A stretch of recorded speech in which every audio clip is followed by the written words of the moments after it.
اسی لیے حدیث پاک میں آتا ہے کہ اللہ کے نبی صلی اللہ علیہ وسلم نے ارشاد فرمایا کہ لا رہبانیت فی الاسلام، کہ اسلام کے اندر رہبانیت نہیں کہ انسان جو ہے بالکل سب سے کٹ آف ہو جائے، قطع تعلق کر کے الگ تھلگ بیٹھ جائے، ایسی بات نہیں ہے۔ اعتکاف کی حالت میں بھی اور ویسے بھی عام حالت کے اندر مسجد کے اندر ضروری بات کی جا سکتی ہے، لیکن لڑائی جھگڑا یا فضول بیٹھ کے مسجد کے اندر گپے لگانا اعتکاف کی حالت میں خاص طور پر یہ ممنوع ہے، اور اس سے فائدے کے بجائے الٹا نقصان ہو سکتا ہے۔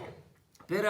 اعتکاف کے فضائل کہ اس کی سب سے بڑی فضیلت یہ ہے کہ انسان جو ہے وہ 24 گھنٹے یا کم از کم 9 اور 10 دن مسجد کے ماحول میں رہتا ہے۔ مسجد کا ماحول فرشتوں کا ماحول ہوتا ہے، تو انسان ہر وقت جو ہے وہ مسجد کے ماحول میں رہے گا اور ہر وقت عبادت میں شمار ہوتا ہے، چاہے سو رہا ہے تب بھی عبادت کے اندر ہے، کھانا کھا رہا ہے تب بھی عبادت کے اندر ہے، ویسے فارغ بیٹھا ہوا ہے کچھ بھی کام نہیں کر رہا پھر بھی یہ مسجد کے اندر ہے تو وہ عبادت کے اندر شمار ہوتا ہے۔ اسی طریقے سے حدیث پاک میں آتا ہے کہ اللہ کے نبی صلی اللہ علیہ وسلم نے ارشاد فرمایا کہ جو بندہ مسجد کے اندر آ کر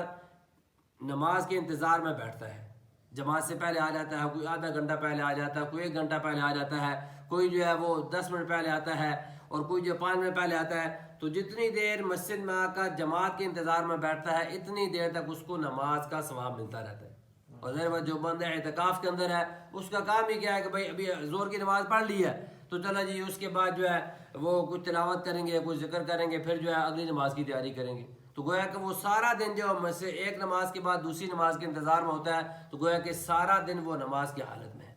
اور اسی طریقے سے جب بندے اعتکاف کے اندر بیٹھا ہوتا ہے تو شب قدر پانا اس کے لیے بہت آسان ہے، کیونکہ ظاہر بات ہے وہ ہر وقت عبادت کے اندر اس کا لکھا جا رہا ہے، تو چاہے اگر وہ شب قدر کو سویا ہوا بھی ہے تو پھر بھی اللہ جل شانہ کی طرف سے اس کو شب قدر کی عبادت کا ثواب مل جائے گا، اس لیے کہ وہ اللہ جل شانہ کے گھر کے اندر اعتکاف کی حالت میں بیٹھا ہوا ہے۔